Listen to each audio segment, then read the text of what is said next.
Ah, Brasil! País conhecido pelo seu carnaval, samba e pelo seu futebol. Futebol trazido diretamente da Inglaterra pelo brasileiro Charles Miller, que ao estudar lá se encantou com o esporte e ao voltar para o Brasil trouxe duas bolas consigo. Charles ainda criou o Clube Atlético São Paulo, atual Clube Pinheiros. As bolas e chuteiras com as quais Charles jogava eram parecidas com essas. Já hoje possuímos bolas e chuteiras com tecnologias muito mais avançadas, frutos da globalização, que permitiu esses avanços tecnológicos no esporte. Sobre esses e outros aspectos da influência da globalização no futebol, entrevistamos o jornalista Paulo Vinícius Coelho.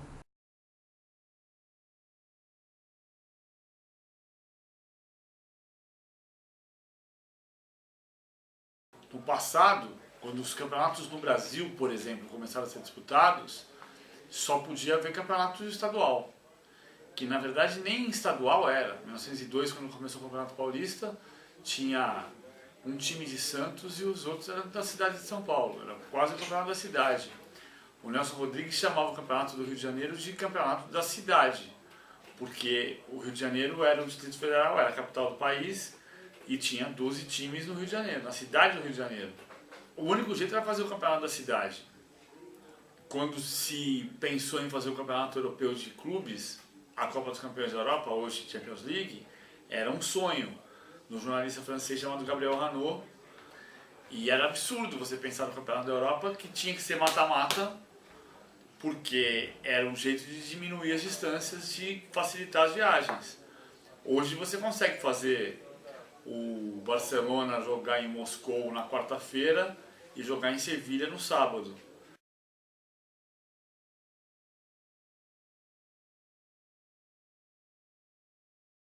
Com as redes sociais, o clube consegue se comunicar melhor com esse torcedor. Então ele pode aumentar o nível de fidelidade desse torcedor. É mais um mecanismo de comunicação.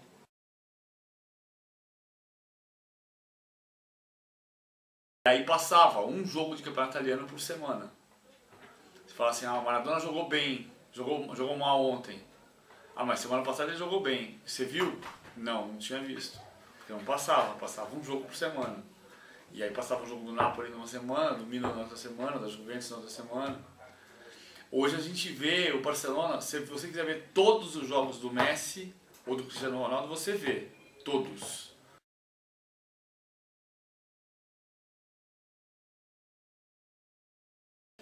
Quantas pessoas a gente conhece no Brasil que saem daqui para ir para Barcelona ou para Madrid?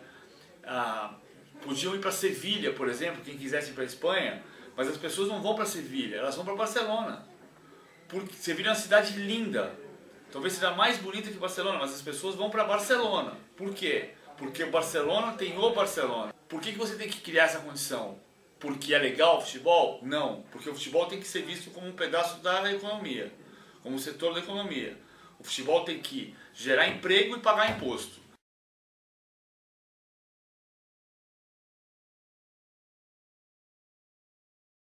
Até 1980, saíram muito poucos jogadores da América do Sul para a Europa. Nos anos 50, 60, tinha dois sul-americanos em clubes europeus. Em 96, um jogador chamado Jean-Marc Bosman, belga, ganhou uma ação que dizia que ele, como era cidadão europeu, e a comunidade econômica europeia tinha se fortalecido, ou seja, o cidadão europeu tinha o direito de trabalhar em qualquer país da Europa, da comunidade. Ele, como cidadão belga, podia jogar na França e estava sendo proibido de jogar na França. Ele entrou com uma ação na corte europeia e ganhou. E a partir daí, todo mundo que tinha um passaporte europeu passou a poder jogar em qualquer país da comunidade europeia. Por isso que tem essa febre do passaporte. O brasileiro tem passaporte italiano, passaporte espanhol, passaporte português e pode ir trabalhar na Europa.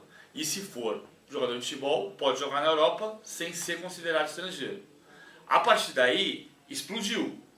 Se em 1980 você tinha 3 brasileiros jogando na Itália, que era o principal campeonato, hoje você tem o quê?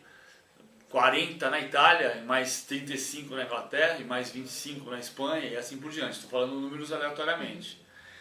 Então você passou a vender jogadores numa proporção que não existia antes. Antes jogavam no Brasil os principais jogadores. Pelé, Didi, Garrincha, Zico, Falcão, Sócrates, jogaram muito tempo aqui. A partir daí, o jogador importante do Brasil aparecia e era vendido.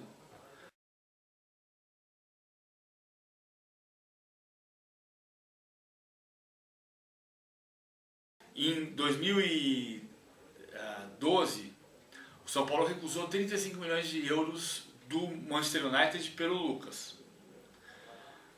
E aí você fala assim, todo mundo fala, como recusou, como disse não? O São Paulo queria 45 milhões e vendeu para o Paris Saint-Germain por 43 milhões. A minha pergunta é assim, o São Paulo na época tinha uma receita de 280 milhões de reais anual e uma dívida de 150 milhões de reais. O Manchester United tinha uma receita anual de 450 milhões de euros e uma dívida de 350 milhões de euros, aproximadamente. Aí você vai dizer, o Manchester ganha muito mais, né? Porque o euro é 3 vezes mais do que o real. Mas a relação dívida-receita, a relação de quanto você ganha e quanto você deve, ela é parecida. Por que o Manchester quer contratar? Para ganhar título, reforçar sua marca, ganhar mais título e mais dinheiro. E por que o São Paulo queria manter?